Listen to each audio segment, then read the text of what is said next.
Fala galera, sejam muito bem-vindos a mais um vídeo do canal. Esse vídeo aqui a gente vai falar a respeito de Amy Bradley, uma garota que em 1998 embarcou em um cruzeiro pelo Caribe e quando o navio estava próximo de atracar em Curaçao, ela desapareceu. Até hoje, nenhuma prova conclusiva do paradeiro da Amy foi encontrada, porém nós temos alguns avistamentos e alguns registros que podem indicar que ela foi vítima de tráfico humano. Então, para a gente entender aqui a respeito do que está acontecendo, nós temos que começar justamente por quem era a Amy Bradley. A Amy Bradley nasceu em 12 de maio de 1974 em Petersburg, na Virgínia, e era filha da Eva e do Ronald Bradley. Ela tinha também um irmão mais novo chamado Brad. Aqui nós temos então uma fotografia do casal ao lado da Amy, quando ela ainda era bebê, e aqui nós temos uma imagem da Amy e do Brad já muito mais velhos. A Amy frequentou uma escola chamada Lloyd Seabird High School e se formou em Psicologia do Esporte em 1996, já na universidade, a Longwood University. A Amy era uma boa nadadora e chegou até a trabalhar como salva-vidas. Ela também jogava basquete pela universidade. Aqui a gente tem uma imagem de um desses jogos. A gente sabe que em 1995 a Amy se assumiu bissexual para a família. Tanto uma ex-namorada da Amy quanto Brad afirmam que os pais ficaram inicialmente surpresos e desapontados, especialmente porque eles consideraram que ela nunca poderia dar a eles um neto. Ambos declararam que eles aceitaram a sexualidade da filha após algum tempo. Tanto os pais confirmam isso e a namorada também diz que isso acabou acontecendo. Ainda hoje tem dúvida se a Amy era realmente bissexual ou se na verdade ela era lésbica, porque outra ex-namorada afirma que a Amy namorou alguns homens, porém isso era apenas para manter aparências. A família não localizou imagens originais, mas a família confirmou que antes do desaparecimento, a Amy tinha ao menos 5 tatuagens que são distinguíveis. Dessas duas foram apresentadas fotografias, melhor, desenhos que reproduzem a tatuagem. Nós temos aqui esse diabo da Tasmânia, que está com uma bola de basquete, e nós temos também esse símbolo chinês que aparece no tornozelo direito. Além disso, nós temos um sol tribal que tem um símbolo chinês também na parte inferior das costas, e ao redor do umbigo nós temos uma lagartixa verde e azul. Poucos meses antes da viagem, a Amy tinha se mudado da casa dos pais para um apartamento, o primeiro apartamento dela, e ainda assim ela e a mãe faziam compras juntas toda semana e o pai tinha ajudado a mobiliar essa nova moradia. Aqui temos uma imagem da Amy Bradley. O Robert, o pai dela, um corretor de seguros da Illinois Mutual Life, foi um dos 35 funcionários nos Estados Unidos que foram selecionados para ganhar um cruzeiro pelo Caribe com as despesas cobertas, com direito a um acompanhante, no caso, a Eva.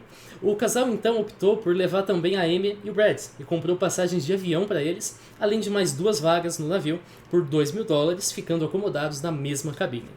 Às 7 horas da manhã do dia 21 de março de 1998, um sábado, a Amy, que tinha 23 anos na época, bem como o Brad, embarcaram no mesmo avião lá no aeroporto internacional de Richmond. Já os pais tinham saído 1 hora antes, em outro voo. Às 14 horas do mesmo dia, eles chegam ao porto em San Juan, que fica em Porto Rico, e eles encontram os pais que já estavam lá. A Amy tinha comprado cartões postais, escreveu para os amigos e também comprou 15 rolos de filme. Às 4 horas, eles embarcaram num navio de cruzeiro chamado Rhapsody of the Seas, que você verifica aqui. Ele tinha apenas 1 ano na época. Esse navio fez a primeira viagem, se eu não me engano, em 1997, portanto.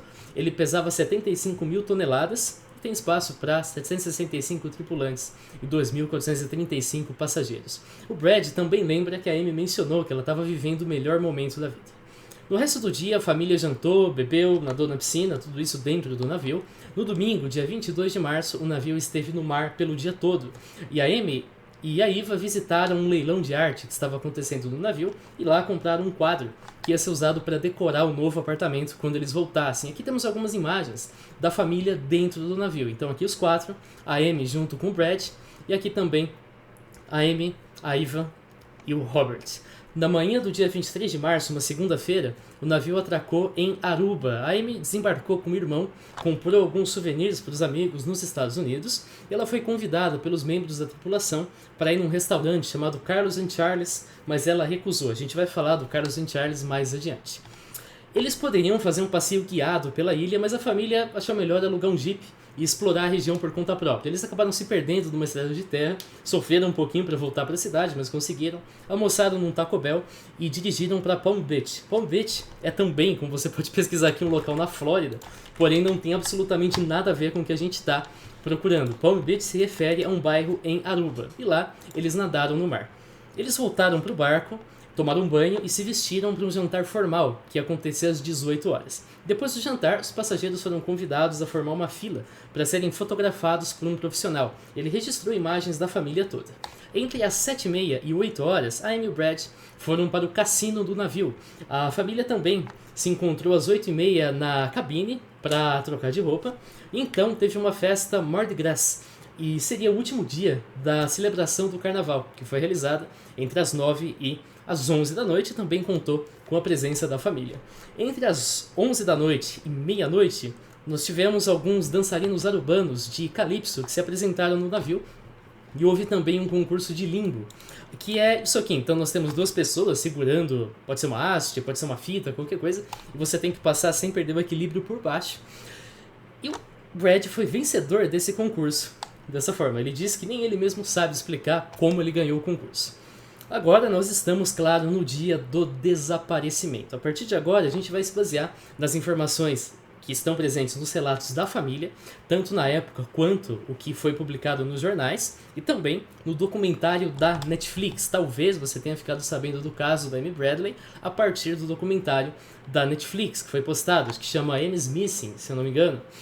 E lá tem algumas entrevistas com esses membros, então a gente vai pegar informações de lá, e quando houver informações que são contraditórias, a gente vai tentar entender por que essas informações são contraditórias. A gente também vai usar um documento que é datado do dia 24 de março de 1998, esse documento aqui, que foi produzido a partir da notificação do desaparecimento. Aqui nós temos inclusive uma linha do tempo, além de mais algumas informações que no momento não são relevantes, mas mais adiante vão ser.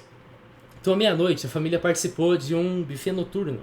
E entre meia-noite e meia e 1h, a Amy foi vista com o seu irmão, que nesse documento aqui aparece sempre como Ronald Jr., desse jeito, e Ronald Sr., por sua vez, é o seu pai.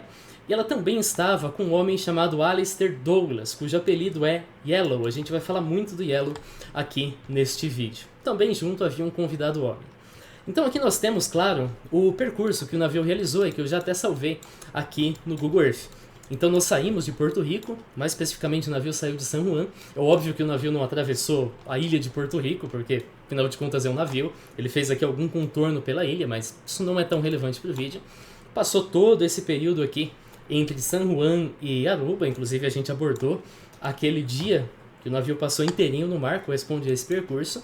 Em seguida, então, nós temos a parada em Aruba, eles conhecem a ilha, eles ficam perdidos em alguma espécie de deserto, que eu imagino que tenha sido mais ou menos essa região aqui, algum dos pontos. E depois, então, e esse é o momento que nós estamos, o navio sai de Aruba e segue em direção aqui a Curaçao. Perceba que Curaçao aqui já fica na costa da América do Sul, não imediatamente na costa, como você imaginaria algo onde está meu cursor, mas fica ali ao norte da América do Sul, bastante próxima propriamente da América do Sul. E aqui embaixo, esse país que está aparecendo aqui, eu preciso, claro, ativar as fronteiras, mas aqui a gente já vai ter a Venezuela. Então essa aqui é a Venezuela, Curaçao fica na região ali da costa da Venezuela. Então, no momento que nós estamos abordando, o navio está percorrendo esse trecho aqui. Nesse momento, então, os pais voltam para a cabine, e a Amy e o Brad decidem que eles ainda não festejaram bastante, ainda têm energia, então eles vão para a discoteca. Isso é confirmado no documento, e um vídeo aqui mostra a Amy e o Yellow dançando, além da Amy também entrando num elevador. Da última vez que eu mostrei vídeo de crime, a Netflix achou que tinha direito autoral sobre um vídeo lá da Elisa Lam que o departamento de polícia tinha feito. Certamente não pertence à Netflix, então eu não vou mostrar o vídeo porque vai saber onde que esse negócio vai ser usado. Mas tá aqui então, ela foi vista, né, pela equipe do bar na discoteca junto com o Ronald Jr., um homem aleatório, e também o Douglas. Douglas, Yellow, Alistair, são sempre a mesma pessoa. Aqui na imagem do vídeo nós temos a Amy, canto direito, e o Yellow, canto esquerdo. Esse aqui, esse cara careca que você tá vendo é o Yellow. A Amy ficou no piso principal da discoteca até 2h30 da manhã. E lá ela conversou com o Yellow, eles interagiram. Em algum momento, antes das 3h30 da manhã, o Brad acenou pra Amy, dizendo, tô indo pra cabine, pra mim já deu. E então seguiu para a lateral do navio. A Amy estava aqui em cima, o Brad acenou aqui, desceu por aqui, chegou na lateral do navio, pode dar uma olhada na sacada, etc. Então ele segue para a cabine, que era dividida com a irmã e com os pais. Ele entra na cabine às 3h35 da manhã, esse horário é exato, a gente sabe disso. Então ele vai para a sacada da cabine, que claro também dava para o mar. O navio tem um sistema chamado Locklink. O Locklink registra quando os cartões pessoais são usados para abrir a porta da cabine do lado de fora, ou seja, para entrar na cabine. O problema do Locklink é que ele não registra quando os cartões são usados para sair da cabine. Então ele só registra a entrada, mas ele jamais registra saída. Esse sistema registrou que a Amy chegou na cabine 5 minutos depois do Brad, às 3h40. O Brad também diz a mesma coisa e confirma que ela chegou na cabine e foi para a sacada. Lá eles terminaram de beber, acho que ela ainda estava uma lata de bebida, alguma coisa na mão, e eles conversaram sobre o que fazer no dia seguinte.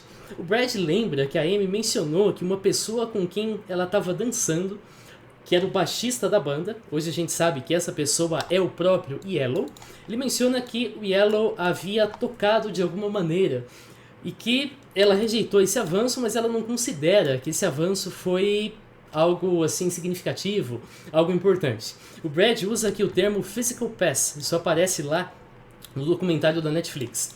E pelo fato dela não ter dado muita importância, eu deduzo que isso foi um flerte físico ousado e que ela não correspondeu. Por exemplo, colocar as mãos na cintura, colocar as mãos no ombro, alguma coisa assim, enquanto eles dançavam, talvez. Então isso não foi propriamente assédio sexual, foi um flerte físico, foi um tanto ousado, ela recusou, tá tudo bem. Ele fez o flerte, ela recusou, ele entendeu, beleza, ficou por aí. O Brad mencionou que ele iria dormir, porque eles tinham que acordar cedo no dia seguinte, e a Amy disse que ela não estava se sentindo muito bem porque tinha bebido, e ela ia ficar na sacada, aproveitando a brisa e o ar fresco. Ele fechou a porta, então foi para a cama. Aí nós temos o Ronald, o pai, que lembra ter acordado por volta das 5h30 da manhã, que nós temos uma contradição pequena, porque o documento menciona por volta das 5 da manhã, enquanto que o site lá, o documentário, perdão, da Netflix menciona 5h30 da manhã. Agora isso não é nada grave, porque é um horário que esteja no meio ali, 5h13, 5h17, beleza, dá pra passar como sendo por volta de ambos os múltiplos de meia hora. E dessa forma então, ele viu o Brad na cama e olhando em direção à sacada, ele viu as pernas e os pés da Amy ali, indicando que ela estava sentada, enfim, estava de boa ali na sacada. Porém, ele acorda novamente às 6h10 da manhã. E aí ele não vê a Amy nem na sacada e nem na cama. Mas ele percebe que a porta da sacada estava aberta, cerca de 30 a 35 centímetros. Bem como que os cigarros que a Amy costumava fumar não estavam mais lá. Essa informação aqui tem uma certa dúvida a respeito da relevância, porque em qualquer teoria, um suicídio, queda, sequestro, ok, dá para entender que ela levou o cigarro consigo. Mesmo que ela tenha saído da cabine por qualquer motivo e depois foi sequestrada, ela poderia ter levado o cigarro. Então, a ausência do maço de cigarros não é nada tão relevante assim. O Ronald também afirma que ele viu uma camisa polo amarela que a Amy teria usado durante a noite e que estava pendurada na cadeira. Mas tem um porém. Essa camisa provavelmente foi trocada antes do momento da discoteca, então ela não tem tanta relevância em termos de evidência. Porque a camisa que a Amy usa na discoteca não é uma camisa polo. Aqui a gente vê claramente a camisa que a Amy usa na discoteca e a camisa não tem gola. A camisa polo geralmente tem uma gola. Em relação à cor, não dá pra dizer nada, porque isso aqui pode ser um amarelo claro e nós temos aí a luz da discoteca, que ou é um vermelho meio rosado, ou é esse azul, ou às vezes é um flash branco muito forte. É impossível dizer, afinal de contas, qual é a cor. Se você ver aqui, você até percebe que o tom de pele da Amy meio que mescla com a camisa, então não dá pra tirar nenhuma conclusão a partir disso. Porém, uma conclusão que dá pra tirar, se o documentário da Netflix usou a fotografia correta, é essa imagem aqui. Então, ao mencionar a camisa polo amarela, Essa fotografia aparece no documentário, e aqui a gente vê claramente as golas, mas também o comprimento da manga. Então, ao passo que o comprimento da manga, nessa imagem da discoteca, é uma manga que termina aqui, no caso da camisa polo, ela termina quase no cotovelo. Então, não é a mesma camisa. Provavelmente é a camisa que a Amy usou nos eventos anteriores. Depois, talvez ela tenha ido lá para a cabine, se trocado, e aí sim voltado para a discoteca. Isso não significa, portanto, que a Amy se trocou antes de desaparecer. O Ronald supôs que a Amy havia saído para buscar um café ou algum outro alimento, e ele então saiu para procurar, para ver onde ela estava, imaginando que encontrar a Amy perto da cabine, mas ela não estava. A Eva lembra que então o Robert encostou os pés nela e mencionou: eu não consigo achar mais a Amy. Aqui a gente tem um mapa, claro, da cabine. Então essa aqui é a porta de entrada, nós temos aqui um banheiro, nós temos, portanto, aqui um espaço que tem uma TV, uma mesinha, aqui 2 poltronas, uma cama de casal correspondia ao espaço do Ron e da Eva, e, portanto, uma outra cama de casal correspondia ao espaço do Brad e da Amy. E claro, aqui, portanto, nós temos a saída para a sacada, que corresponde ao lado estibordo do navio. Claro, ela dá, portanto, para o oceano. Então, se você pular esse corrimão, você cai no oceano. E quais foram?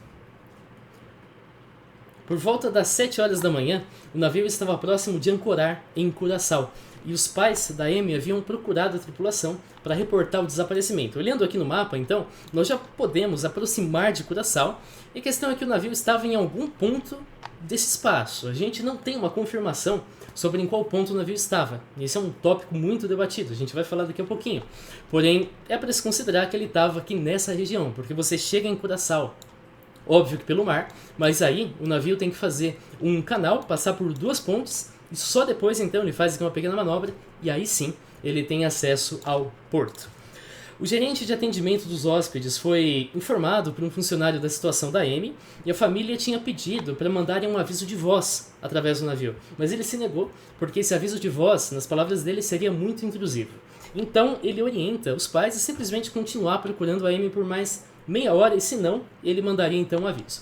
Por volta das 7h50, esse aviso foi finalmente transmitido, dizendo para Amy Bradley ir até um funcionário se apresentar. Enquanto isso, os passageiros estavam se preparando para desembarcar em Curaçao. A família via que isso era um anúncio de desastre e pedia para que o desembarque não acontecesse, para que o corredor não fosse colocado na doca, para ninguém conseguir sair do navio.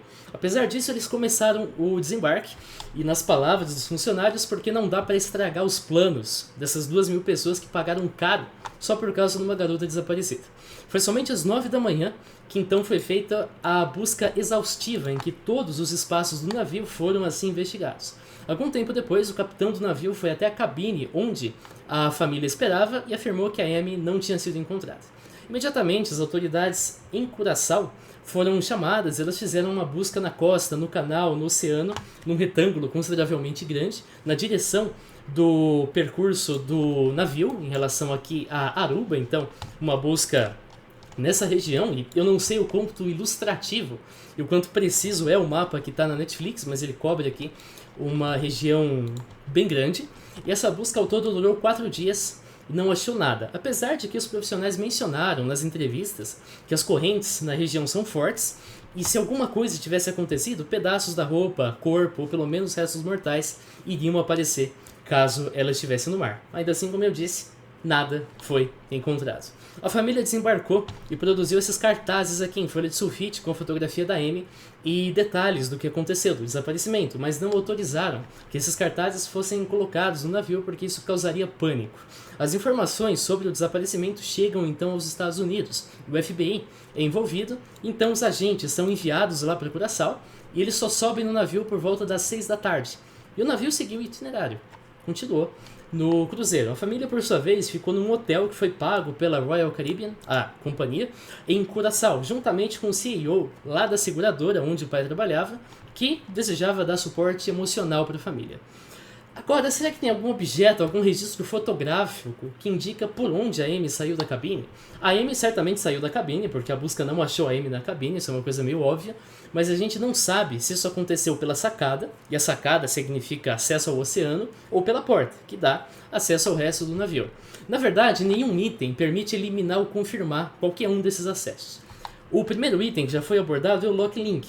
O Locklink apenas registra entradas, então a gente não sabe se a porta foi aberta para sair e quem abriu a porta para sair. E não tem câmera de segurança no cruzeiro em número suficiente para filmar todos os corredores, e nada registrou a Amy, e também nada era esperado que registrasse a Amy. Não é como se nós tivéssemos um monte de câmera, quase um Big Brother, e a Amy não aparece em lugar nenhum. Não, nós tínhamos pouquíssimas câmeras, de forma que era perfeitamente possível que a Amy andasse pelo navio e não aparecesse na câmera.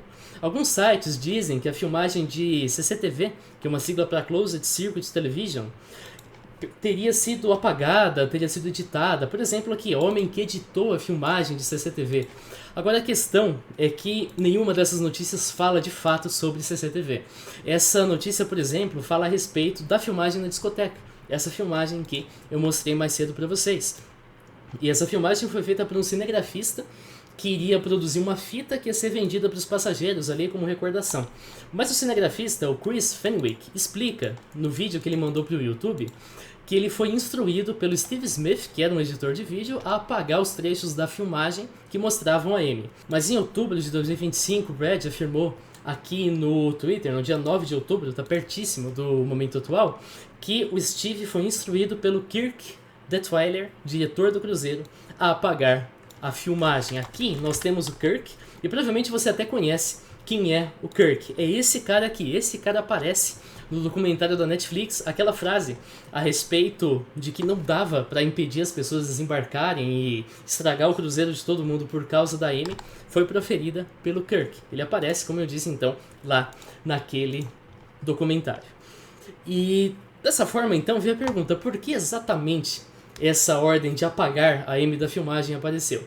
É possível que essas ordens tenham sido dadas para desvencilhar a Royal Caribbean de qualquer relação com o desaparecimento. Então, caso essa filmagem viesse a ser evidência em tribunal, caso essa filmagem saísse no jornal, tudo mais, não era interessante para a Royal Caribbean que aparecesse ali o cruzeiro, o navio e tudo mais, ao lado de uma garota que desapareceu naquele cruzeiro. Para você ter uma ideia do quanto isso é importante, a gente vai falar daqui a pouquinho a respeito do bar em Aruba, o Charles ali. Aquele bar fechou em 2005 justamente porque foi o palco de um assassinato que ocorreu, também com uma garota que viajava em um cruzeiro, mas nesse caso não teve absolutamente nenhuma relação propriamente com o tráfico humano. Esse assassinato que aconteceu no bar e causou com que o bar fosse fechado, na verdade, foi uma garota que negou os avanços sexuais de um homem, e esse homem então assassinou essa garota.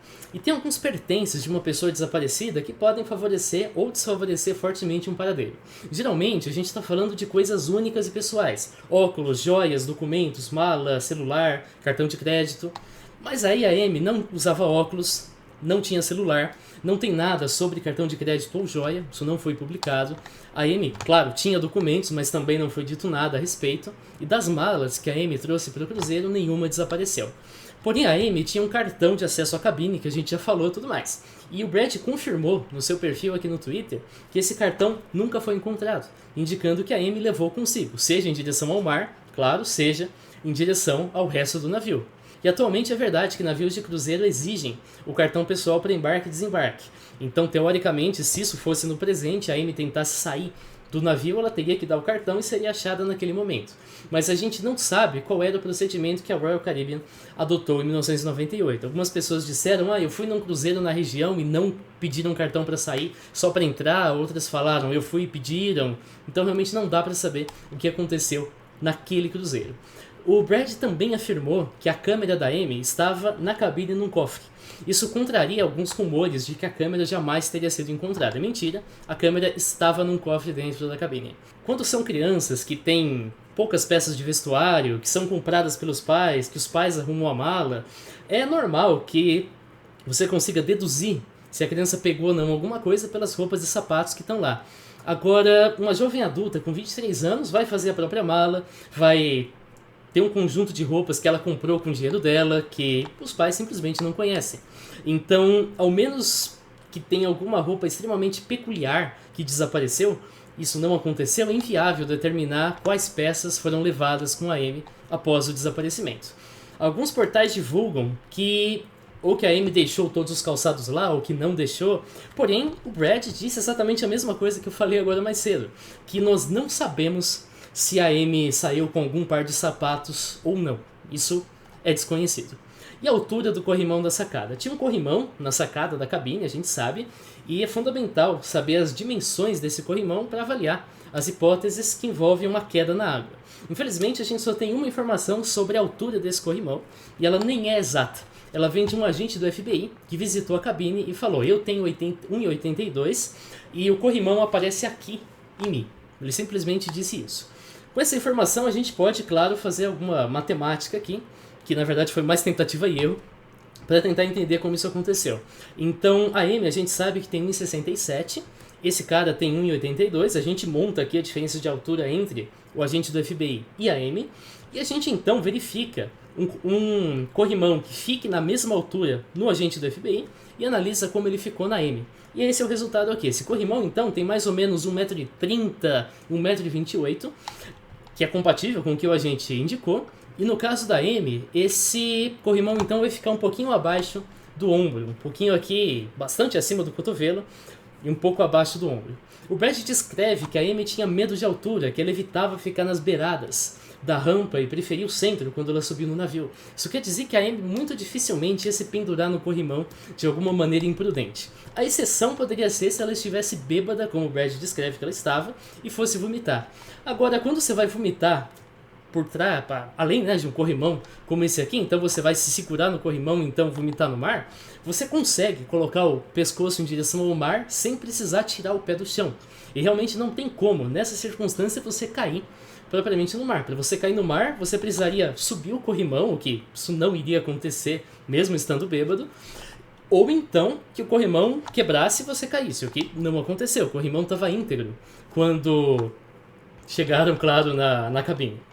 E será que a Amy poderia ter caído quando fotografou o nascer do sol? Várias pessoas afirmam que, quando o FBI entrou na cabine, encontrou um par de sapatos. Aqui eu coloquei um par de sapos arranjados, não sei porquê. É sapatos. Tá aí. Talvez esteja o meu inconsciente dizendo algo de sapos, mas é sapatos. Encontrou um par de sapatos arranjados, um do lado do outro, bem como uma mesa no canto, o que permitiria então que a Amy subisse na mesa. Então ela teria deixado o sapato no chão e subido na mesa para tentar pegar uma fotografia do pôr do sol, já que o corrimão não ia permitir uma fotografia tão legal quanto a que ela queria produzir. E aí, claro, ela caiu. É improvável que isso tenha acontecido porque ela tinha medo de altura. E além disso, se ela caiu com a câmera, ou a câmera ia estar na sacada, ou ia estar no mar. A câmera não vai parar no cofre, magicamente. E nesse caso, então, como que a gente explica uma cena tão sugestiva como essa? Especialmente considerando que dava para fazer uma fotografia muito bonita naquele momento, porque os primeiros raios de luz surgiram às 5 da manhã, 5:30 da manhã. Na verdade, assim que a família decidiu desembarcar e se hospedar em Curaçao, os funcionários da Royal Caribbean já tinham limpado e organizado toda a cabine. Isso tá errado, não é assim que deveria ser feito. Eles deveriam ter lacrado a cabine, mas não aconteceu.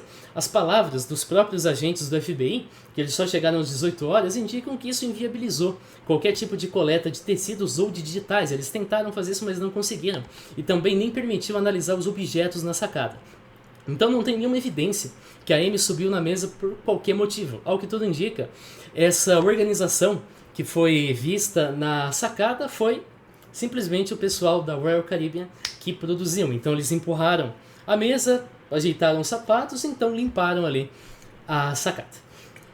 Outra questão que é importante a gente mencionar é que vamos nos colocar no lugar da Amy por um pouquinho. Então ela vai pra discoteca, dança, provavelmente suou nesse momento, afinal você ali tá perto do Equador, é calor pra caramba. E aí você então vai pra sacada, nesse momento você tira os sapatos e sobe na mesa. Se a evidência não tivesse sido alterada, é de se esperar que a gente achasse ali as marcas do pé em cima da mesa. Mas o simples fato disso não ter sido achado, ou indica que a Amy jamais subiu na mesa, ou indica que a evidência foi adulterada. Em ambas as circunstâncias, a gente não pode concluir então que a Amy subiu na mesa. A Amy poderia ter cometido suicídio. A gente sabe que a mesa e os calçados não têm significado absolutamente nenhum, mas ainda assim nada impede a Amy de subir no corrimão e aí sim pular da sacada em direção ao mar. É de se imaginar que, nesse estado mental, você não vai levar em conta medo de altura. A família nega que a Amy poderia cometer suicídio, porque antes de desaparecer, ela estava escrevendo cartões postais para os seus amigos, comprando presentes, conversando sobre planos futuros.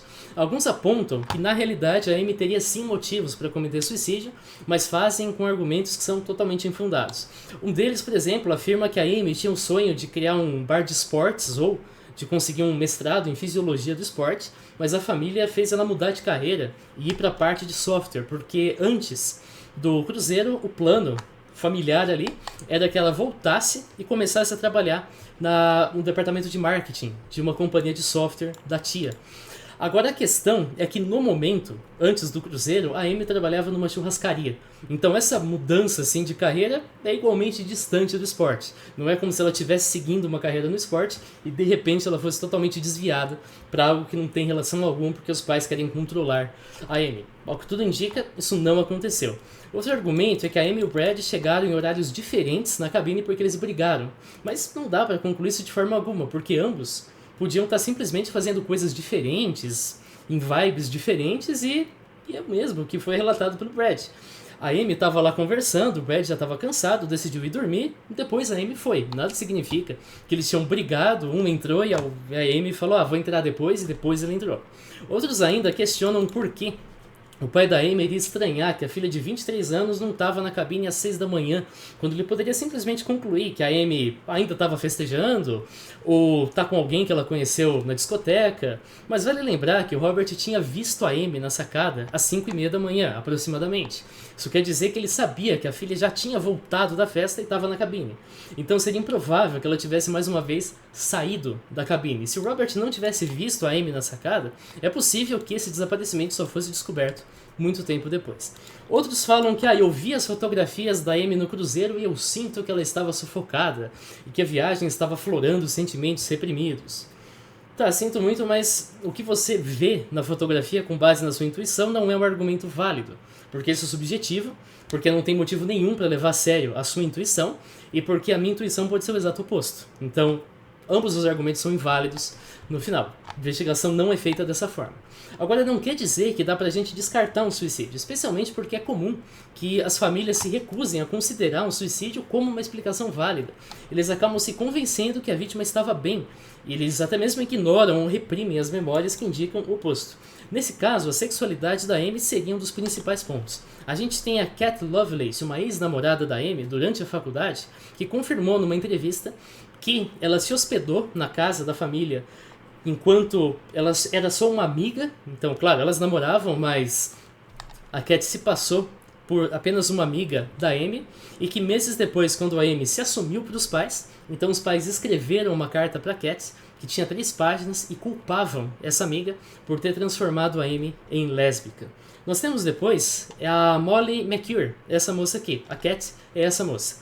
Ela conheceu a Amy ainda na escola, a Molly, e reencontrou a Amy depois da faculdade. Lá elas namoraram. No dia 24 de fevereiro de 98, exatamente um mês antes do desaparecimento, a Molly recebeu uma carta da Amy que tinha algumas frases um tanto preocupantes. Por exemplo, isso é uma mensagem numa garrafa. É a minha única esperança. Eu sinto a sua falta, Molly. Me salva, por favor. Assinada por abandonada, Amy. Vale lembrar que se a Amy cometeu suicídio, então muito provavelmente isso ocorreu fora da vista dos pais, porque a reação imediata ao ver um familiar pulando da sacada da cabine vai ser procurar ajuda. Talvez você consiga tirar ele da água, talvez você consiga salvar, não sei, mas você vai procurar ajuda. Você não vai esconder esse evento e notificar só um desaparecimento. Ainda mais quando você tem 3 pessoas que teriam testemunhado esse evento. Algumas versões defendem que a família teria conspirado para esconder esse evento. Então, nesse caso, algum membro da família teria empurrado a Amy, e aí, claro, teve uma discussão, e talvez esse empurrão nem tenha sido propriamente na intenção de matar, tenha só empurrado para dar um chega para lá, e nisso ela caiu pela sacada, qualquer variação disso. E aí então a família entrou em desespero, se reuniu e concluiu que o melhor curso de ação seria fingir que a Amy tinha desaparecido. O FBI teve essa suspeita, e quando você tem essa suspeita, você entrevista os membros separadamente. Isso foi feito. O Robert, a Eva e o Brad foram entrevistados separadamente. As entrevistas individuais existem porque se a família tiver concordado em contar uma história falsa, provavelmente eles não preencheram todos os detalhes possíveis. Então as autoridades veem aí oportunidades para fazer novas perguntas que podem abordar tópicos que a família não combinou. E aí cada entrevistado vai ter que inventar uma coisa e nisso a gente pega o pessoal na mentira.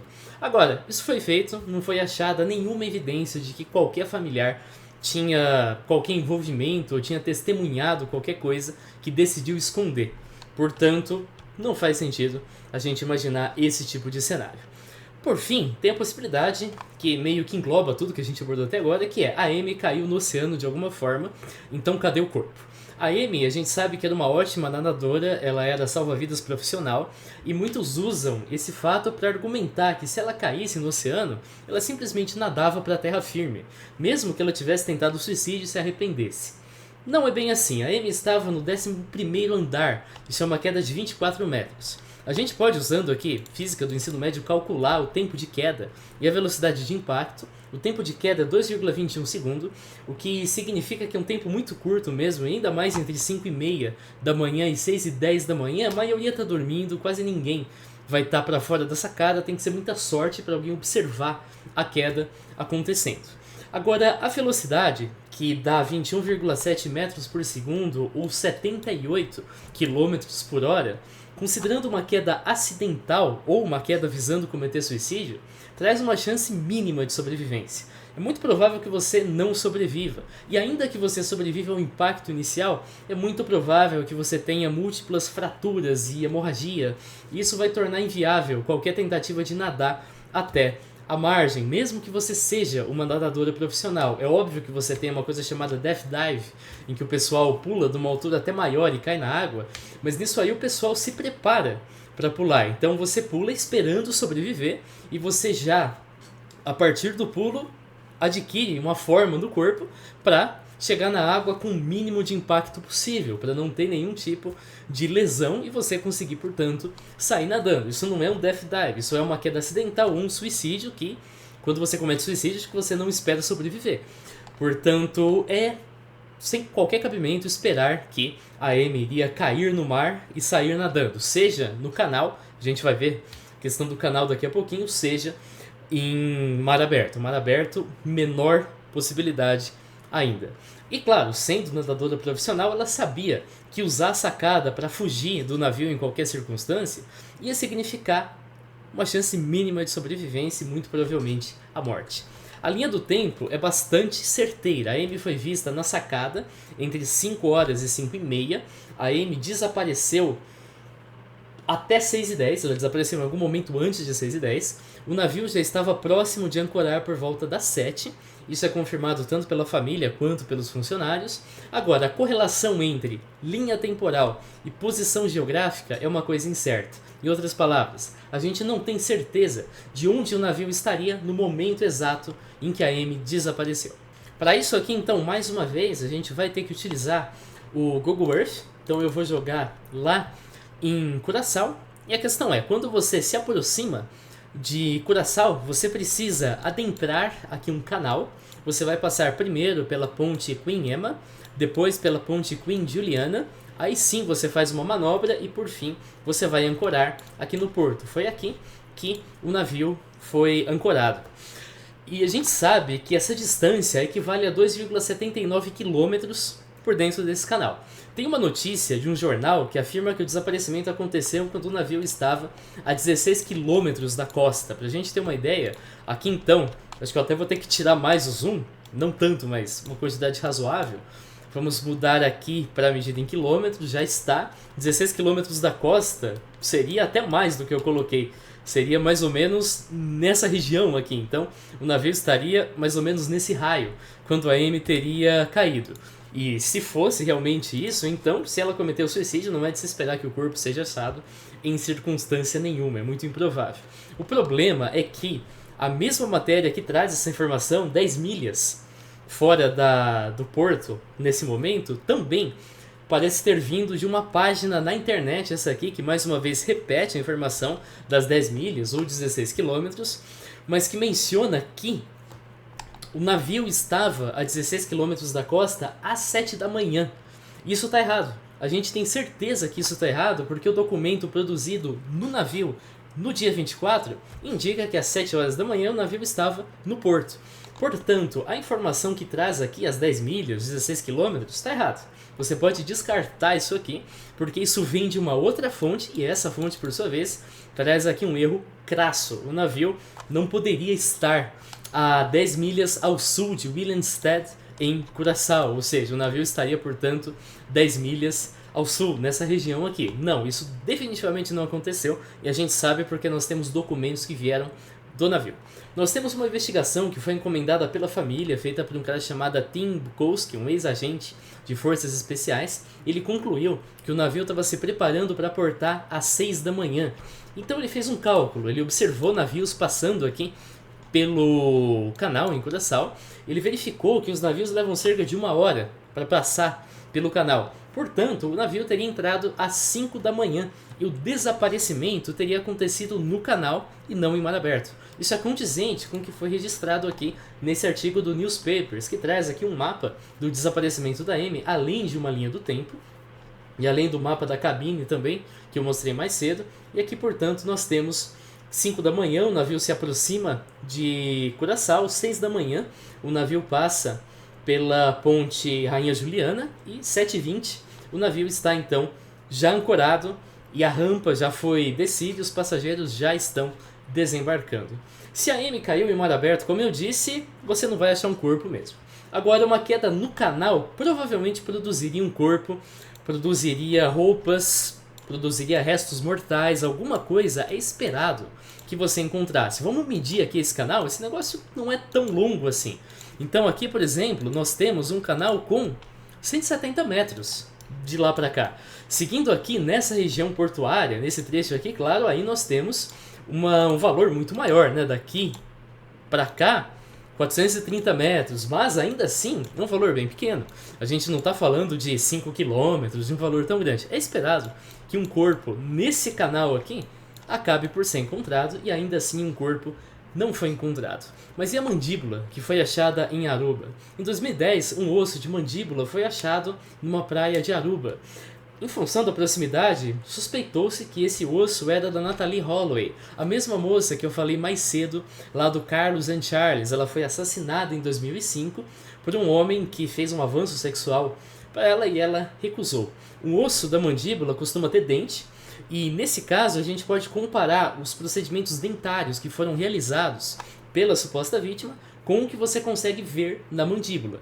Então, ao passo que você não consegue pegar uma obturação e, digamos, desaparecer a obturação e aparecer um dente normal, você pode, portanto, analisar a presença da obturação para excluir ou confirmar que uma mandíbula pertença a uma certa vítima. É óbvio que outros tipos de procedimentos não permitem ter grandes conclusões. Então, se a vítima não tem obturação, mas a mandíbula que a gente encontra tem obturação, talvez não dê para dizer muita coisa, porque pode ter sido feita uma obturação depois que a pessoa desapareceu. Isso, claro, depende do crime, depende do que a gente conhece a respeito do crime. Mas a questão é, a gente fez o teste para Natalie e o resultado foi negativo. Muitos dizem que essa peça nunca foi testada para Amy, então talvez a mandíbula seja da Amy. Agora o Brad confirmou aqui no Twitter, o Twitter dele é uma fonte extremamente importante, porque, claro, sai de primeira mão, que esse teste foi feito para Amy e a mandíbula não era da Amy. Ou seja, essa mandíbula é realmente de uma mulher caucasiana, a gente sabe disso, mas é aí de uma terceira vítima, a gente não tem mais informações. A Amy teria como sair da cabine sem acordar a família? Uma hipótese afirma que seria impossível a Amy sair da cabine sem acordar todo mundo, porque a gente sabe que a porta da cabine para a sacada estava aberta. Em teoria, quando você tem a porta aberta da cabine para a sacada e você abre então uma outra porta, que no caso é da cabine para o resto do navio, você vai ter um túnel de vento e vai fazer um barulho do inferno e vai acordar todo mundo. Um túnel de vento, você pode observar, por exemplo, dependendo do carro, quando você está dirigindo uma velocidade considerável e você abre os dois vidros de trás. Isso aconteceu uma vez, eu não lembro qual, era um carro alugado, não lembro qual que eu estava dirigindo, não sei se era um Fiat Pulse ou um Nivus, um desses dois, com certeza foi um desses dois. Eu tinha esquecido que os vidros traseiros estavam abertos e em certo momento começou um barulho infernal. Era um túnel de vento, ar entrando por um lado e saindo pelo outro. Agora, um experimento em condições semelhantes, a gente tem aqui no Twitter uma pessoa que fez o mesmo tipo de teste com um vento a 18 nós no 11º andar e com a porta aberta em 14 polegadas, demonstrou que não é um túnel de vento, é simplesmente uma brisa. E que, claro, a porta não vai bater se você tiver um pouquinho de cuidado na hora de abrir e fechar. E também, mais uma vez, a brisa vai ser quase imperceptível. E vale lembrar então que a família tinha bebido, então é ainda mais improvável que uma perturbação pequena vai acordar o pessoal. Agora, o que o Wayne Braytag disse? Aqui a gente já termina as alegações que envolvem uma queda no mar e a gente começa então a analisar a possibilidade dela ter saído pela porta da cabine. A cabine em que a família ficou tinha uma sacada do lado estibordo e, graças à posição, permitia conversar com quem estava do lado esquerdo ou do lado direito. Uma dessas pessoas era o Wayne Braytag. A Eva descreve que é um indivíduo estranho. O Wayne foi entrevistado pelo FBI. Ele admitiu que ele conversou com a Amy algumas vezes, que a Amy era uma pessoa agradável. Ele aparece no documentário da Netflix também, ele cita que ele conversou mesmo com a Amy, que eles falaram de estudos, sobre esportes e sobre o novo emprego que ela ia assumir. Alguns consideram estranho o fato de Wayne estar viajando sozinho. No documentário ele fala, eu gosto de solidão, eu gosto de festa, então eu simplesmente fui viajar sozinho. Essa é uma resposta válida, não é como se o cara tivesse, sei lá, uma cabeça de cavalo dentro da geladeira. Que os caras têm uma cabeça de cavalo dentro da geladeira. Você pergunta por que, ele fala, eu gosto de carne de cavalo. É um tanto estranho. Mas nesse caso, nem tanto. Se você pesquisar aqui no Google a respeito de fazer um cruzeiro sozinho, você vai achar uma quantidade enorme de pessoas discutindo sobre a experiência de fazer um cruzeiro sozinho. E a maioria de quem faz o cruzeiro sozinho com essas intenções não admite, mas uma intenção que acontece é um encontro sexual. Então você vai ali visando ter encontros sexuais com turistas, com moradores locais. Ok, tem pessoas que realmente fazem isso. E várias pessoas que fazem esse tipo de coisa não respeitam negativas e cometem assédio sexual ou recorrem à prostituição. É desproporcional dizer que uma pessoa que faça isso está diretamente envolvida com tráfico humano. E outros consideram estranho o fato de que durante o desaparecimento o Wayne estava com a televisão ligada num volume considerável enquanto conversava com alguém. Honestamente, pode ser qualquer pessoa que ele levou para a cabine, inclusive talvez para ter uma relação sexual que ele não queria que fosse ouvida pelas cabines vizinhas. Tudo isso é justificável. E também alguns consideram, isso é risível, a possibilidade da Amy ter saltado de uma sacada para outra. Um acrobata provavelmente consegue fazer isso aí, o Tom Cruise consegue fazer isso aí, mas ele vai querer que você coloque fogo no navio primeiro, para ficar mais emocionante. Agora, não tem nenhum cenário em que teria razões para Amy fazer uma coisa dessa. Se ela está sendo coagida a pular a sacada, ao invés de pular a sacada, ela pula para dentro da cabine e está resolvido, se esconde lá e chama ajuda. E se a vontade dela é ir para a sacada do lado, ela pode simplesmente sair da cabine e acessar a cabine adjacente através da porta. Faz muito mais sentido. Agora, temos o Yellow. Vocês já conhecem o Yellow, eu abordei o Yellow até aqui mais cedo. O Brad sabia que o Yellow tinha dançado e flertado com a Amy na discoteca, e ele afirma que após a família procurar a recepção por volta das 7 da manhã, o Yellow disse pro Brad, eu sinto muito pela sua irmã.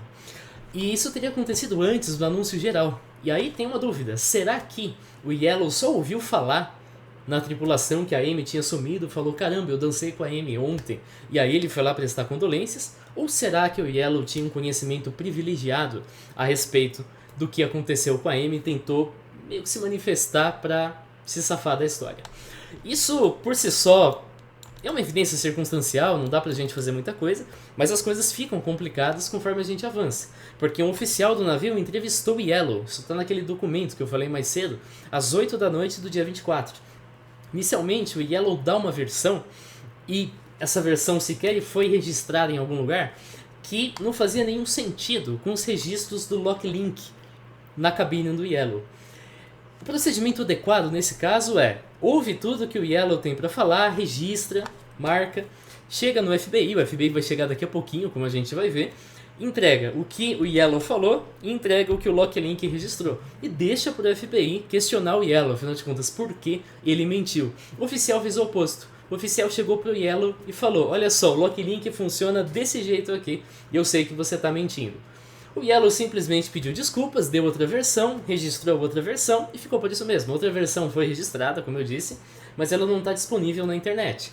Essa é a última atitude que você tem que fazer, porque aí você elimina qualquer chance de identificar as mentiras que o Yellow teria contado e determinar por que ele contou essas mentiras. Agora, o Yellow sabe exatamente quais mentiras podem ser descobertas caso ele diga, e ele também sabe quais mentiras nunca vão ser descobertas, então ele sabe mentir.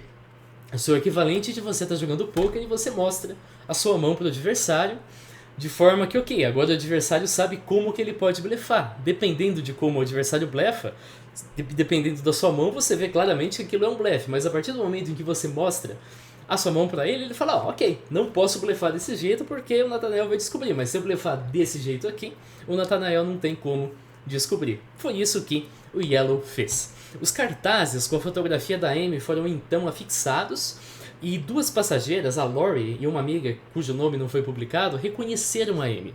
Ela tinha sido vista na discoteca e no bar com Yellow, isso não é novidade, porém, elas também viram a Amy às 5 e 6 da manhã, quando elas estavam do lado de fora do navio e a Amy estava num elevador de vidro do lado do Yellow. Yellow e a Amy saem do elevador. 15 minutos depois, o Yellow volta para o elevador, dessa vez sozinho, e passa em frente dela sem falar uma palavra. Em 2025, um comentário no Instagram, nesse link aqui, que na verdade está no Twitter, mas é uma captura de tela do Instagram, supostamente foi feito pela Lori, a Mrs. Bowman, acho que essa é a pronúncia correta. Não dá para saber se essa realmente é a Lori, mas caso ela seja a Lori, então além da confirmação que nós temos da época, ela também diz que a Amy estava usando um short e uma camiseta do tipo tank top. O registro do Locklink que nós temos aqui mostra que o Yellow entrou na cabine às 3h35, mas claro, se o Locklink registrasse a saída, a gente poderia saber se o Yellow ficou na cabine até o dia seguinte, mas ele não registra. O Yellow pode ter entrado às 3h35, saído às 3h40 e feito qualquer coisa que ele quiser, porque o Locklink não registra saídas. Isso tornou Yellow então o principal suspeito por parte do FBI. Quando ele foi procurado, ele aceitou fazer o teste do polígrafo. Ele admitiu que ele conhecia a Amy, admitiu que ele flertou com a Amy e falou, eu flerto com qualquer passageira desse navio, mas ele negou ter qualquer relação com o desaparecimento. O FBI disse que o polígrafo foi inconclusivo e que o Yellow teria sido preso se tivesse uma evidência concreta. Por exemplo, uma confirmação através de evidências e não só de uma memória do que a Lori avistou. Se a gente tivesse, sei lá, uma câmera de segurança, qualquer coisa assim, a gente poderia saber. Ou mesmo, como eu disse, qualquer outro tipo de evidência. Hoje a gente sabe que todo tipo de polígrafo é impreciso. O polígrafo tenta usar sinais fisiológicos para distinguir asserções verdadeiras e enganosas. Mas isso é muito impreciso e você burla facilmente com algum treinamento. Então não dá para você usar polígrafo para nada. Recentemente, o Yellow concedeu novas entrevistas. Em 2024, ele foi localizado na ilha de Granada. Lá, ele tem uma congregação e lá ele é pastor e também exorcista. O Yellow lembra que conversou com a Amy durante a noite de segunda, num evento que chamava-se Dancing Under the Stars. Após a apresentação, enquanto a banda estava recolhendo os instrumentos, o Yellow foi para a cabine, tomou um banho e subiu para uma área aberta. Lá ele encontrou a Amy. A Amy o cumprimentou, eles foram para a discoteca. Ela estava fumando bastante. O Yellow perguntou se ela estava bem, afinal de contas ela estava fumando mais que o normal. A Amy respondeu que o pai dela trabalhava numa seguradora, que ele tinha descoberto sobre a orientação sexual da Amy e que tinha forçado ela a ir para o cruzeiro. Pouco tempo depois, eles se despediram e essa teria sido a última interação. O Yellow disse que ele foi para a cabine, não mais saiu aquela noite, e às 7 da manhã um funcionário do hotel perguntou a ele por telefone se tinha uma mulher na cabine, porque isso não era permitido. Ele negou. E quando ele perguntou por quê da ligação, o funcionário falou que a Amy tinha desaparecido. Alguns dizem que o Yellow aqui mencionou uma coisa que ele só teria como saber se a Amy de fato tivesse contado para ele.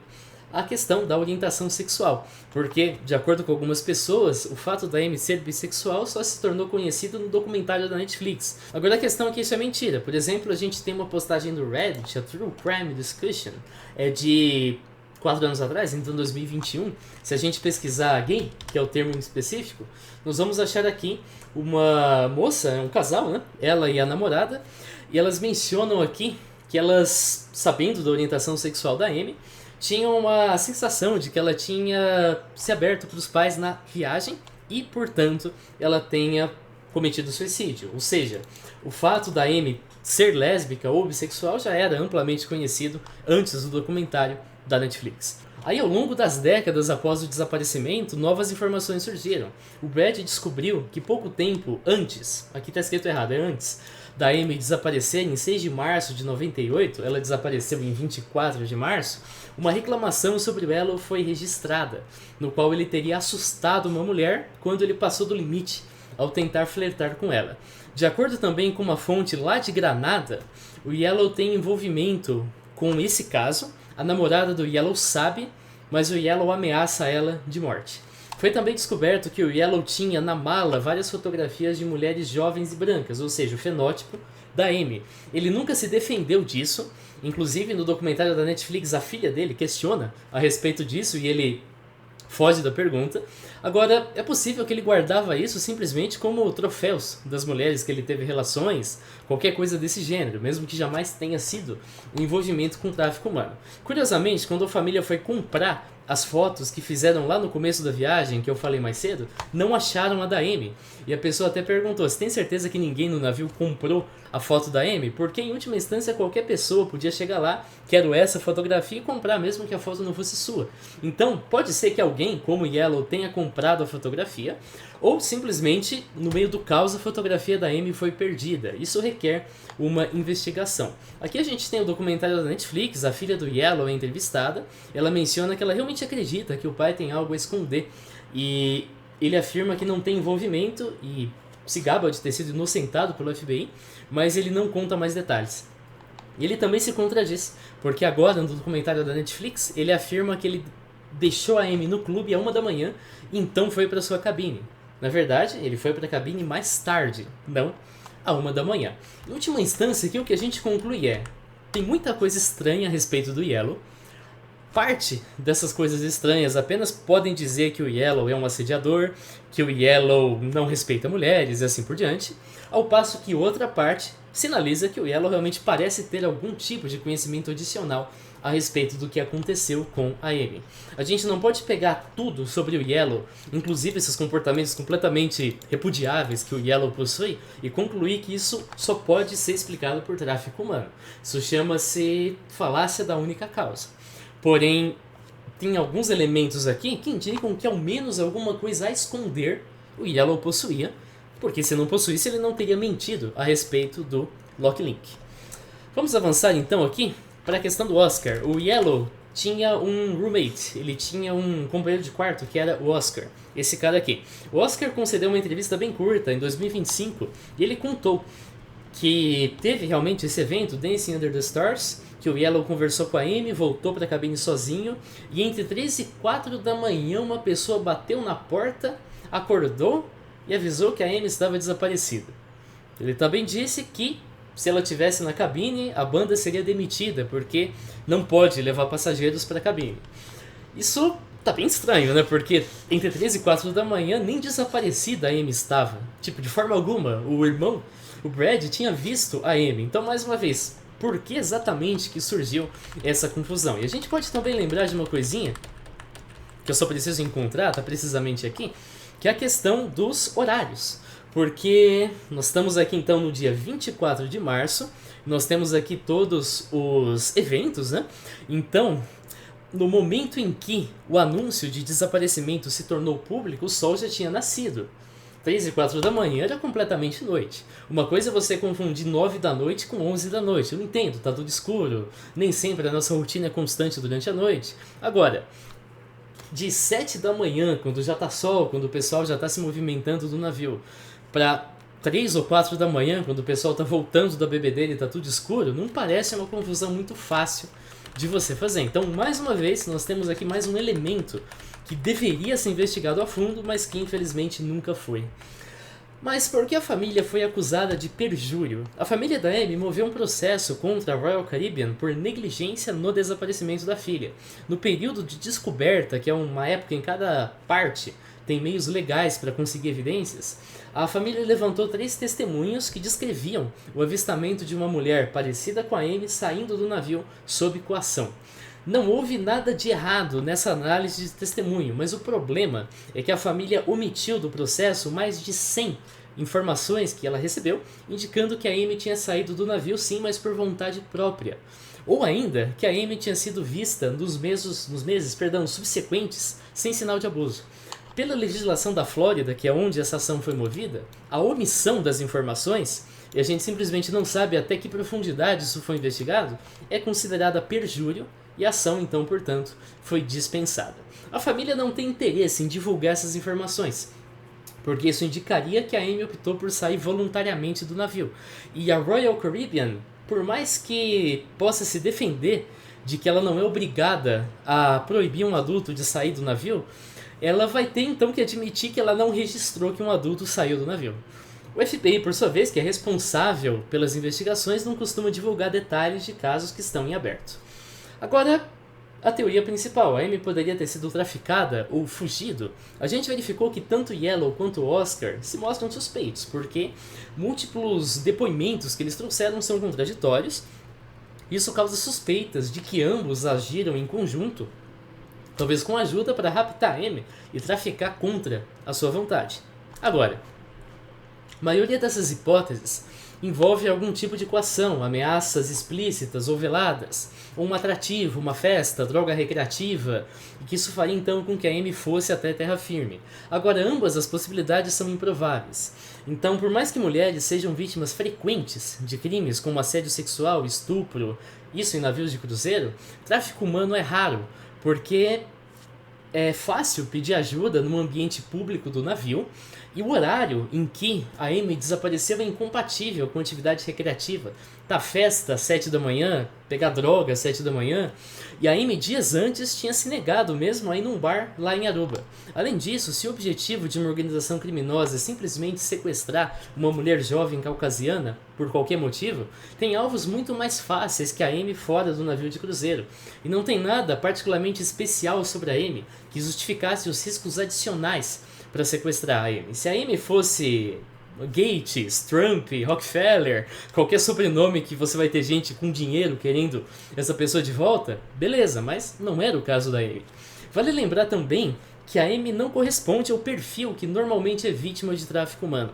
De acordo com esse artigo aqui, as vítimas de tráfico humano costumam ser crianças e adolescentes, que têm, claro, menos crítica e, portanto, são mais vulneráveis a serem enganados, pessoas sem teto, fugitivos, refugiados, que estão desesperados por sobrevivência, então vão aceitar a ajuda de qualquer pessoa, mesmo que esteja mal intencionada, imigrantes ilegais, que não possuem situação regular, não conhecem quase nada do idioma, então eles vão se sujeitar a abusos, porque ou é isso ou é a morte, tem muita escolha, e grupos marginalizados, por exemplo, orientação sexual, são excluídos da sociedade e aí se sujeitam a abusos por parte de empregadores ou até mesmo à prostituição.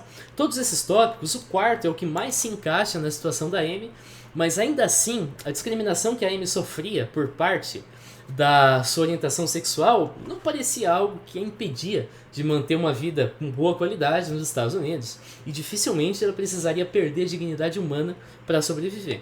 Porém, tem uma linha muito tênue que enquadraria a Amy na maioria desses tópicos aqui, exceto o tópico 1, porque não tem como voltar a ser criança. Essa linha é precisamente o fato da Amy não estar num bom estado de espírito. Ela escreveu uma carta, você viu a carta aqui mais cedo, no dia 24 de fevereiro. Então é possível que ela tenha tomado a decisão de fugir, inicialmente de forma voluntária, e aí ela contou com a ajuda do Yellow. Yellow se aproximou dela, como fazia com muitas passageiras, e então decidiu fugir durante o desembarque. Então a Amy teria saído da cabine entre 5 e 5:30 da manhã, teria acessado qualquer espaço privado do navio. Os seus pais não puderam procurar em espaço privado do navio, você não pode sair entrando em cabine, entrando em banheiro e assim por diante. E claro, você não tem autorização para fazer isso. Durante o desembarque, que foi feito sem controle, a Amy teria então saído do navio e se dirigido a um local para permanecer até poder restabelecer a sua vida longe da família. Agora, o que acontece quando a Amy sai às escondidas do navio? Ela se torna, de certa forma, uma fugitiva, então ela está agora desesperada para sobreviver, ela não pode sair usando o cartão de crédito dos pais, porque vão descobrir onde ela está na mesma hora. Ela até pode ter pegado algum dinheiro, mas isso não aconteceu, até onde a gente sabe. E também, dinheiro acaba uma hora, e eu não imagino que os pais tenham trazido um maço de dinheiro pro cruzeiro. A questão do idioma também se torna bastante complicada, porque, ok, no cruzeiro tem guia, todo tipo de amenidade. Se você está em Curaçao e você está por conta própria, é você e o idioma local. Não tem muitas opções, e claro, você não está exatamente numa situação regular. E também você entra aí na situação de marginalizado, de um grupo marginalizado, não só em termos de orientação sexual, como também em termos de condição econômica, porque, como eu disse mais uma vez, ela não possui tanto dinheiro assim, além de, claro, ela é uma mulher e todos os demais fatores. Eu ainda mencionei aqui a questão da crítica, né? Porque uma criança adolescente tem menos crítica e tudo mais. Agora, a gente consegue ter crítica para diferenciar um Uber de um cara que vai te levar para um galpão para cortar sua cabeça. Porém, você consegue exatamente ter crítica para diferenciar um cara que vai te ajudar a fugir do cruzeiro, onde você não quer mais encontrar seus pais, você não quer mais viver, e a te colocar num emprego digno, por exemplo, como garçonete, alguma coisa que você vai trabalhar, vai receber seu dinheiro e vai ter uma vida nova, de uma pessoa que vai te ajudar a fugir do cruzeiro inicialmente, mas que depois vai te colocar numa condição subhumana, por exemplo, trabalho forçado, por exemplo, prostituição e assim por diante. Portanto, ela também entra no tópico 1, que é a questão da vulnerabilidade. Então, em algum momento, como eu disse, a Amy deixa de ser uma garota viajando num cruzeiro de luxo com a família e passa a ser uma garota que não tem dinheiro, não conhece o idioma, está presa com estranhos e que não sabe nada a respeito de como você foge e começa uma vida nova. Você não consegue diferenciar o que é realmente uma fuga e o que é um indício de que você está sendo vítima de tráfico humano. Caso a fuga tivesse sido feita unicamente por parte da Amy, é de se imaginar que ela teria ocorrido após o desembarque em terra firme, porque fugir ainda na embarcação, desaparecer naquela hora, vai requerer conhecimento do funcionamento do cruzeiro. A Amy não tinha. Mas, se tem várias pessoas como o Yellow no meio, e o Yellow a gente sabe que fazia parte da banda, e ele não era considerado um passageiro, tanto é que ele não poderia levar passageiros para a cabine dele, então a situação fica diferente. E claro, se a fuga tivesse sido feita com ajuda e terminado bem, é possível que nesses quase aí 30 anos a Amy teria entrado em contato com a família, ou nem que seja só para uma despedida final. E se ela faleceu de uma forma inesperada, sei lá, foi atropelada, qualquer coisa assim, o corpo é para ser encontrado. Nada disso aconteceu. É provável que ela tenha iniciado uma fuga voluntária, então ela se coloca em posição de vulnerabilidade e isso vira tráfico humano. Isso inclusive explica o que a gente vai falar mais adiante, que são os avistamentos depois da fuga, mas também os avistamentos que foram mencionados na ação judicial, em que as pessoas viram ela saindo do navio de forma voluntária. Tráfico humano raramente acontece da forma cinematográfica que a gente vê, em que o sequestrador vai colocar um pano na sua cabeça, uma arma na sua cintura, vai falar entra no container e vai te levar embora. Não é isso aí que acontece geralmente. Geralmente a vítima está numa situação tão precária que ou ela morre ou ela se sujeita a uma condição subhumana, e aí a gente tem trabalho análogo à escravidão, seja na agricultura, mineração, indústria de alto risco, um casamento arranjado, prostituição. Algumas pessoas são forçadas a realizar atividades criminosas. Vale lembrar que nesse caso é possível que a Amy tenha falecido nos primeiros anos após ser traficada. Se não, ela tem por volta de 50 anos agora. E certamente ela tem sequelas físicas e psicológicas que foram adquiridas ao longo de 2 décadas e meia de abuso. A gente sequer sabe, caso ela esteja viva, por exemplo, se ela foi forçada a ter filhos, que tipo de ameaças fazem para ela, o quão convencida ela está de que essas ameaças vão ser cumpridas até o fim. Nos anos seguintes, várias pessoas avistaram pessoas que parecem com a Amy em termos físicos, em outros termos até, como o compartilhamento de certas informações. Algumas relatam detalhes que, se forem verossímeis, trazem uma probabilidade muito grande de fato serem a Amy. Outras trazem relatos que são muito genéricos e algumas são fraudes. Eu vou analisar os relatos nas próximas sessões, essa é a última parte do vídeo, mas nenhum relato é confirmado, e vale lembrar que nenhum relato pode ser usado para confirmar ou desbancar qualquer hipótese, porque a gente não sabe se é verdadeiro. E tem também uma farta recompensa, e isso pode motivar estelionatários a simplesmente forjar pistas, e relatos de épocas diferentes, a gente está lidando aí com um período de 25 anos praticamente, podem ser verdadeiros mesmo que sejam contraditórios em alguns aspectos. A gente não sabe como seria a vida da Amy após o desaparecimento. Os primeiros avistamentos aconteceram logo que ela desapareceu. Em abril de 98, a família vai para Curaçao, dá uma coletiva de imprensa, e lá um taxista conta que em março ele foi abordado por uma mulher que pediu um telefone emprestado e então fugiu. Um cadete da polícia diz que viu ela sendo forçada a entrar num táxi por um homem que usava um chapéu de beisebol. Aqui, claro, a gente tem um taxista e ela sendo forçada a entrar num táxi, mas não tem absolutamente relação nenhuma, tá? São taxistas e táxis completamente diferentes. Depois a gente tem uma outra pista que foi investigada, em que o Robert e o Brad foram até uma espécie de ferro velho que tinha algumas acomodações ali, entre eles um colchão com uma caixa aberta de tic-tac. E a Amy gostava de tic-tac. E eles também se lembram de ouvir uma voz chamando Brad. Agora, claro, eles não conseguiram descobrir nada, e aí a gente está lidando com um irmão e um pai que estão sem a filha, estão desesperados. É difícil julgar uma coisa do gênero, porque esse é um relato da família que está numa situação terrível e é muito fácil de você ser sugestionado. Nós temos então David Carmichael, que foi a Curaçao com um amigo porque eles praticavam mergulho num lugar chamado Port Marie. Enquanto ele lavava ali o equipamento de mergulho, ele viu 3 pessoas, 2 homens, um deles tinha um fenótipo típico da região e uma mulher aparentemente saudável com a tatuagem de um demônio da Tasmânia. O David acha que quando ela ouviu ele conversar com um amigo dele em inglês, ela caminhou na sua direção e um dos homens então deu uma encarada e eles foram embora. Em 1998, o caso da Amy foi apresentado no programa America's Most Wanted, e foi aí que o David finalmente reconheceu, e também reconheceu o homem que estava com a Amy como sendo o Yellow. Em janeiro de 99, o William Hefner, um oficial da Marinha Americana, estava numa noite livre em Curaçao, mas que não é exatamente tão livre assim, e ainda assim ele decidiu, contra as regras, ir até um bordel. Lá ele encontrou uma garota caucasiana que tinha algumas tatuagens e que disse que precisava de ajuda, porque ela estava sendo mantida lá contra sua vontade, porque ela desceu de um navio em busca de drogas e precisava pagar uma dívida de $2.000. Ele já tinha frequentado outros bordéis aí pelo mundo e ele sabia que isso era um golpe muito comum, que é praticado por prostitutas que sequer precisam de $2.000, mas querem $2.000. E a garota, no entanto, disse que o nome dela era Amy Bradley. Agora, o William só foi lembrar disso aí em 2001, quando ele viu um cartaz de desaparecimento. E ele disse que na época ele falou, só vou esquecer, porque se eu contar a Marinha vai me punir, e aí eu vou ser rebaixado de patente, só que eu vou me aposentar ano que vem, e aí eu vou me aposentar com uma patente menor e ganhando menos. O que acontece é que ele foi submetido a um teste de polígrafo, e ele disse que ele achava que tinha visto Yellow também. A gente não sabe exatamente a conclusão desse teste, mas a gente sabe que o FBI investigou a pista, descobriu que o bordel tinha pegado fogo em algum momento e não dava para coletar nenhuma evidência.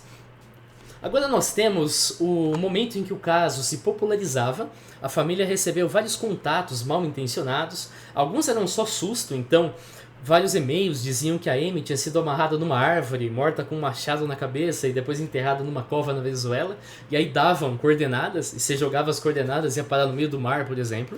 E em 1999, porém, os pais recebem um e-mail do Frank Jones, um suposto veterano das forças especiais do exército, que tinha uma equipe de soldados que iria resgatar a Amy, porque ele tinha visto a Amy num cativeiro cercado de criminosos colombianos fortemente armados, com arame farpado e tudo mais. Eles acreditaram no Frank e pagaram a ele durante meses, que enviava notícias sobre a Amy. Em certo momento ele disse, a gente vai resgatar, mas a gente quer mais dinheiro. Ao todo eles gastaram $210.000 e nunca teve operação nenhuma de resgate. Na verdade o Frank estava bebendo rum pela América Central. Descobriu-se que ele era um estelionatário, que ele nunca soube nada a respeito da Amy, e ele acabou sendo condenado a apenas 5 anos de prisão em 2002. Em abril de 2003, nós temos testemunhas que viram uma mulher com a descrição da Amy em São Francisco, na Califórnia. Ela estava assistindo um artista de rua, junto com 2 homens, e quando essas testemunhas viram ali que parecia ser a Amy, os homens fugiram, a mulher deu uma olhada para trás assim do tipo me ajuda e ficou por isso mesmo que nós temos o retrato falado desses homens. Em março de 2005, uma testemunha chamada Judy Motter, ela estava em Bridgetown, em Barbados, e em certo momento ela foi no banheiro e viu a Amy. Ela reconheceu então pela aparência e viu também que do lado de fora tinham 4 homens que pareciam discutir algum tipo de acordo ilegal, inclusive mencionando uma criança e ela perguntava quando que eu vou poder ver a criança. Então ela pensou, claro, fosse a Amy e disse: eu tenho uma filha chamada Amy na West Virginia, que é justamente de onde a região ali em que a Amy vem. E na esperança de que, portanto, mostrasse para Amy que ela foi reconhecida e que ela poderia ter ajuda. Mas nesse momento a Amy parece que foi na direção dela, os homens intimidaram a Judy e aí ela teve que fingir que só estava distraída, que tinha se perdido e teve que ir embora por medo da própria segurança. Aqui nós temos então, portanto, um retrato falado da Amy de acordo com a Judy. Agora nós temos, claro, a Jess. Aqui para falar da Jess tem alguns links que vocês estão vendo que estão em vermelho. Esses links contêm pornografia, então não abram num lugar que não dá para ver pornografia, mas eles estão aqui caso seja necessário realizar qualquer tipo de checagem. Em novembro de 2005, a família compareceu a um episódio do programa do Dr. Phil e apresentou fotografias que foram descobertas na internet que mostravam uma mulher semelhante a Amy em roupas e poses sugestivas, indicando, claro, que ela era uma prostituta, portanto, sendo traficada para prostituição. Eu fui capaz de localizar na íntegra essas fotografias, numa resolução razoável, me faz pensar que sejam as fotografias na resolução original, mas não o envio original das fotografias. Vocês vão entender daqui a pouquinho. A maioria dos lugares na internet não mostra as 4 fotografias. Aqui nós temos as 4. Eu evidentemente censurei qualquer tipo de imagem que vá ferir a dignidade. Eu mantive apenas o que é importante pra gente. Então são essas 4 imagens aqui. O procedimento que o FBI adotou, que é o correto, é obter medidas de algumas partes da face, queixo, orelhas, braço. Claro, o braço não faz parte da face, mas também então comparar, porque essas partes são muito fáceis de prever como que elas vão mudar ao longo do tempo. O analista forense disse que ele não é capaz de provar com uma boa margem de confiança que é a Amy, mas ele acha que sim. O documentário diz que eles tinham 2 imagens, eu não sei dizer quais são as 2 imagens aqui, e que essas 2 imagens não permitem ver nenhum local em que a Amy tinha tatuagens. Agora, com as 4 imagens, a gente consegue eliminar a possibilidade da Jess ser, portanto, a Amy. Para isso aqui, vamos lá, página 54, eu tenho que voltar para a página 53, e a gente pode então fazer uma comparação lado a lado. Nós temos, claro, o demônio da Tasmânia. Aqui nós vemos o ombro esquerdo dela. É de se esperar que o demônio da Tasmânia esteja visível aqui no ombro esquerdo, evidentemente. Nós temos então depois o sol tribal que está nas costas. É de se esperar que talvez, e isso eu não posso garantir, alguma coisa poderia ser vista aqui nessa região aqui das costas, bem como aqui também. Em seguida nós temos a lagartixa. A lagartixa que está no umbigo deveria ser vista nessa imagem aqui, mas certamente não aparece. Que dá para você até, de alguma forma, manipular é a questão das costas, então dependendo do ângulo, você até nem consegue ver a tatuagem. Aqui, em relação ao demônio da Tasmânia, se você espelhar a fotografia, talvez você tenha um resultado que vá de fato enganar, que você então faz com que acabe parecendo, portanto, ser o ombro direito, mesmo sendo esquerdo e vice-versa. Agora o umbigo realmente não tem como, não tem umbigo esquerdo e umbigo direito, o umbigo é um só e não tem nenhuma lagartixa aqui. Ou seja, a menos que ela tenha sido forçada a cobrir as tatuagens com adesivos ou maquiagem, a Jess não é a Amy. Em termos forenses, nós temos aqui o diretório da página, que é esse aqui é o site de pornografia, mas essa página não tem pornografia. Eu realmente espero, porque eu acabei de clicar nela. Vou ver se vai carregar. Mas essa página aqui, ela tem simplesmente essa lista aqui de arquivos. Então aqui no meio, se você pesquisar pelo número que são as fotografias da Jess, você vai achar essas aqui, 251, 252, 253, 254. São as que a gente analisou. Elas têm a data de 2006. Porém, não dá para dizer que essas fotografias são dessa época, porque aqui então nós temos uma captura da internet de 2002 e esse link de 2002 contém uma das fotografias da Jess, indicando, portanto, que isso aqui é só um reupload. Tanto é um reupload, ou seja, foi uma migração de arquivos que todas elas, essas aqui são de 2007, mas depois todas elas são do mesmo dia, de 2006. 5.18, 5.19, 5.22, 5.28, enfim, foram mandando aqui as imagens em lote. E com isso, o único gargalo foi a velocidade aí do carregamento. Então não dá para afirmar nada nesse termo. Eu também verifiquei metadados, indícios de alteração digital e não achei absolutamente nada. Algumas linhas de investigação não fazem sentido nenhum. Uma delas propõe usar inteligência artificial para melhorar as imagens. Então essa aqui é uma imagem melhorada da Jess. Vamos lá, inteligência artificial não serve para recuperar dado inexistente. Inteligência artificial produz dado com maior probabilidade de complementar dado fornecido. Se você não sabe qual é o dado, mas você consegue checar, a inteligência artificial acaba ajudando você bastante a poupar trabalho. Então, se eu quero, sei lá, um link de um artigo a respeito de uma coisa extremamente específica, eu peço para o ChatGPT, ele vai gerar. Ele não sabe ali, ele só está gerando o mais provável. Se eu tiver sorte, é só clicar, checar, tá tudo certo. Agora, se eu não consigo avaliar se está certo ou não, não adianta nada, vale a pena mais eu procurar do jeito original. Ou seja, você não usa a inteligência artificial para melhorar imagens em termos de investigação. Você usa algoritmos determinísticos, que são filtros digitais, que você sabe precisamente o que eles fazem, e aí sim você coloca. Então, isso aqui vai aumentar tal elemento de cada pixel. Beleza, aí você roda, não tem problema nenhum. Mas um programa generativo não tem razão alguma. Outros se propõem também a achar pessoas semelhantes. Então tem gente que fala, Jess na verdade é tal atriz pornô, etc. A questão é, a menos que você consiga me apresentar uma análise tão séria quanto do FBI, que seja com base mesmo em medidas, em fatores reais e não simplesmente olhômetro, isso também não serve para nada. Último tópico bastante interessante é que tem vários sites a respeito do desaparecimento da Amy e as pessoas que mantêm esses sites conseguem ver quem acessou. E quando você faz isso sem VPN, você deixa um endereço de IP, que vai revelar o nome do provedor da internet e a localização. A localização não é rua, por exemplo. Você não vai pegar o meu IP e chegar exatamente na rua que eu tô. Não funciona assim. Você vai chegar na cidade ou na macro-região. Mas com ordem judicial, e nesse caso aí que é internacional, você vai precisar superar uma série de questões diplomáticas, você consegue o nome do cliente que assinou a linha de internet, e aí se o provedor tiver as informações do cliente, você tem tudo. Mas para isso depende de uma ordem judicial. E descobriu-se que um grande número de acessos vinha de Bridgeton, que é justamente em Barbados onde teve o último avistamento. Seria válido especular que talvez seja só turista que vai lá e quer tentar uma recompensa e pesquisa, mas não é o caso. A gente percebe que esses acessos aumentam em feriados familiares, Natal, e também no Dia de Ação de Graças, só que Barbados nem comemora o Dia de Ação de Graças, e mais ainda, no aniversário da IVA. A única pessoa que tem alguma importância, que realmente se importa com o aniversário da IVA, é a Amy. E, claro, os familiares lá da Amy nos Estados Unidos. Não teria motivo algum para uma pessoa em Barbados ter qualquer coisa especial em relação ao aniversário da IVA. A família costuma publicar nesses sites recordações, atualizações da vida presente, e a família supõe que tem duas razões para esses acessos. E eu pensei, será que tem outra? Eu não achei nenhuma. Se você achar alguma, comenta por aí.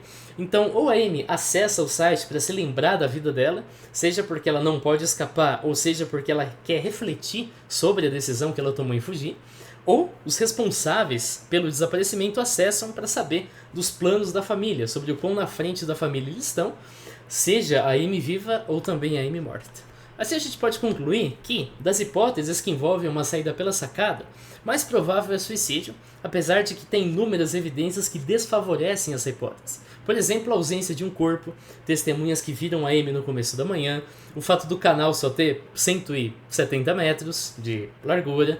Vale lembrar que a principal evidência para o suicídio, que é a mesa e os sapatos na beirinha da sacada, são adulteradas, são falsas, foram colocadas ali pela equipe de limpeza. A gente não pode falar nada sobre essa evidência.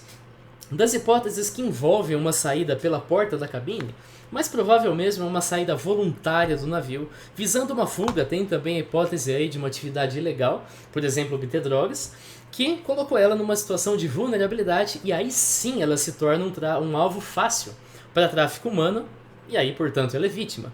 Ou seja, o principal contra-argumento que é feito, ela não seria vítima de tráfico humano porque isso não acontece em quem está viajando acompanhado em cruzeiro, acaba desmoronando a partir do momento em que ela se torna vulnerável quando premedita uma fuga ou quando sai do navio por qualquer outra razão e não informa mais ninguém. Vale lembrar que se ao menos um desses 4 tópicos aqui tivessem sido feitos da forma correta, provavelmente esse vídeo ia ser mais curto. O Locklink tem que registrar a abertura feita por dentro e por fora. Não existe um negócio que só registra de um lado, tem que registrar os dois. Pelo menos toda a informação que você tem que estar escrita ali. O desembarque não pode ser feito sem um controle rigoroso de quem está saindo do navio. Ainda que você autorize, que na minha opinião não deveria autorizar, mas eu estou disposto a discutir isso aqui, porque a logística de turismo em navio de cruzeiro não é a minha área, mas ainda assim você deveria ter um controle rigoroso. A entrevista com Yellow foi feita de forma completamente errada. Você tem que registrar tudo que ele está mentindo, daí você entrega para o FBI, entrega o Locklink e deixa o FBI se divertir com Yellow depois. E a cabine deveria ter sido selada até a chegada do FBI. Quando tem uma possível cena de crime, você não vai organizar e limpar pelo serviço de bordo. Você vai fechar, esperar o FBI, deixar eles se divertirem também lá na cena, pegarem tudo o que eles precisam. Depois, então, você obtém autorização para limpar a cena e aí finalmente você limpa. Valeu para você que assistiu ao vídeo, espero que você tenha gostado de assistir. Tô terminando aqui 6 da manhã. É isso aí, falou!